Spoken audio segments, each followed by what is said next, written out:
Let's go ahead and go to, let's stay in Orlando where Adnan's got a question. Go ahead. You're on with Larry Perry.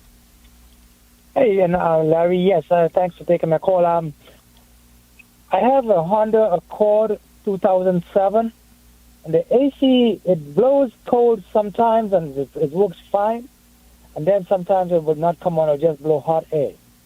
And I can't figure out, what to do.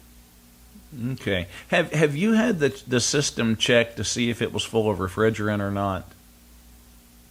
Yeah, I had someone put some refrigerant in it. It didn't make a difference. Okay, it still does the same thing. Do you know, is that the original compressor that's on the car? I don't know. I bought it used. Okay.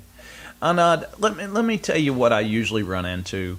On a Honda, it's real common that over time, on that AC compressor, you have a clutch that gets magnetized, and that's what engages the compressor to turn. And over a period of time, what will happen, as the compressor clutch wears, it will get to the point to when you turn the AC on, the coil magnetizes, but there is such a distance between the clutch and the pulley that it can't engage the clutch.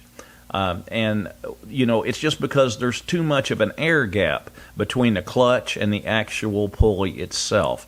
And then sometimes, depending on how much voltage the coil gets, sometimes they'll magnetize and it'll engage. Sometimes it won't.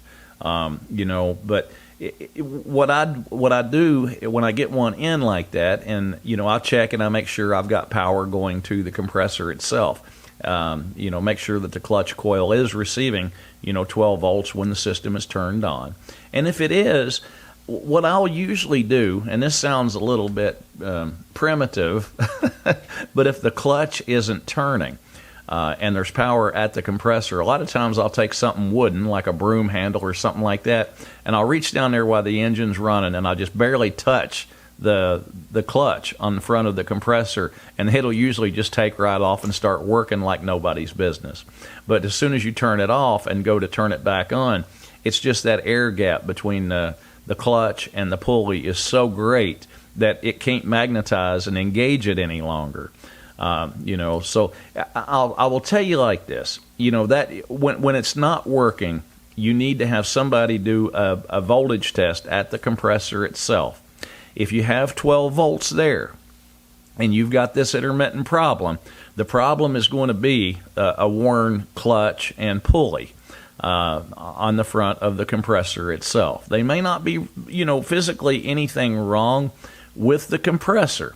But now, listen, you can usually buy a remanufactured AC compressor for that car just about as cheap as you could go and buy a new clutch pulley, a clutch and pulley assembly for the front of it to replace the worn parts.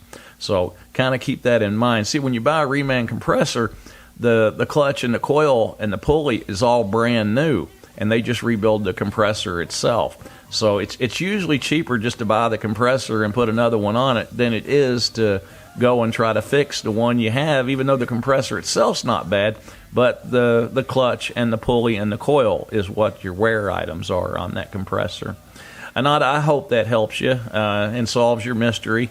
It's easy to test. Check for voltage at the coil on the compressor. If it's got 12 volts there and it's not engaging, it's the clutch, pulley, and coil assembly would need to be replaced, or replace the compressor itself. Have a great weekend. Hi folks, Larry Perry here. For automotive information, maybe you got automotive questions on cars, trucks, vans, SUVs. Maybe you're thinking about purchasing a used vehicle, and maybe you just want my opinion. Tune in to the Magic Mechanic radio show every Saturday, 3 to 5 p.m. on wdbo.com. Also tune in to our Magic Mechanic YouTube channel, and don't forget to subscribe. And we'll all get together, maybe fix a few cars while we're at it.